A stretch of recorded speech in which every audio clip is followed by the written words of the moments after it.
நேசரின் ரத்தம் என் மேலே நெருங்காது சாத்தா பசமை சிலுவையில் பலியானார் பாவத்தை வென்று விட்டார்.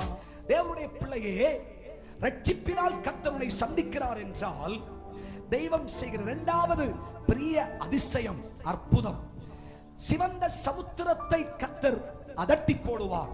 ஆமென் சொல்லுங்க. காற்றே கடலே இறையாதே அமைதலாயிரு என்று சொல்லுவார். விசுவாசிக்கிறீர்களா? வாழ்க்கை படகை ஆரம்பித்த உடனே, வாழ்க்கை பயணத்தை துவங்கின உடனே பிரச்சனை ஆரம்பிச்சு. வாழ்க்கை ஆரம்பிச்ச நாளது இன்னைக்கு வரைக்கும் பிரச்சனை தான். கஷ்டத்துக்கு முடிவில்லை, பிரச்சனைக்கு முடிவில்லை, வியாதிக்கு முடிவில்லை, சஞ்சலத்துக்கு முடிவில்லை. ஆனால் ஒன்று நீ மறந்து போகாதே, உன் படகில் கர்த்தராகிய இயேசு உண்டு. அவர் நித்திரை செய்து கொண்டிருக்கிறார். அவரை தட்டி எழுப்பு. அவர் கொந்தளிப்பை அடக்குவார், அதட்டுவார். ஹல்லேலூயா. காற்றே கடலே இறையாதே அமைதலாயிரு என்று சொல்லுவார். அவரை தட்டி எழுப்பு. அவர் உன் படகை ஓட்டி செல்லட்டும். அவர் படகின் பின்னணியத்தில் அல்ல, முன்னணியத்தில் இருப்பாராக. அவர் உன்னை நடத்துவாராக.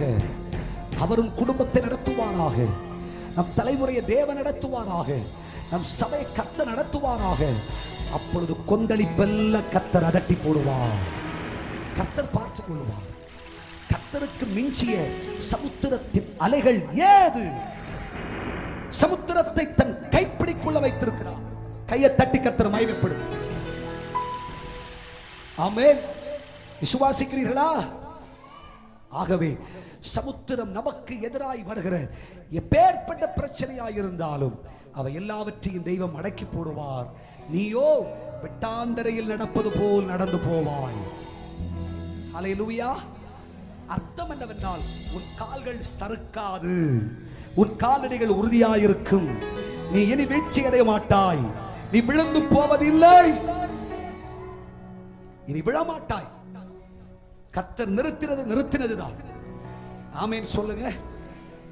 எல்லாரும் உன் அழிவை தேடிக்கொண்டிருக்கிறார்கள்.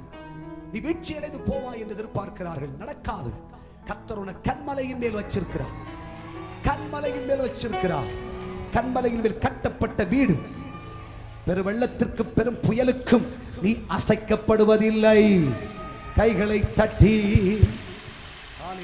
நேசரின் ரத்தம் என் மேலே நெருங்காது சாத்தா பசமை சிலுவையில் பலியானார்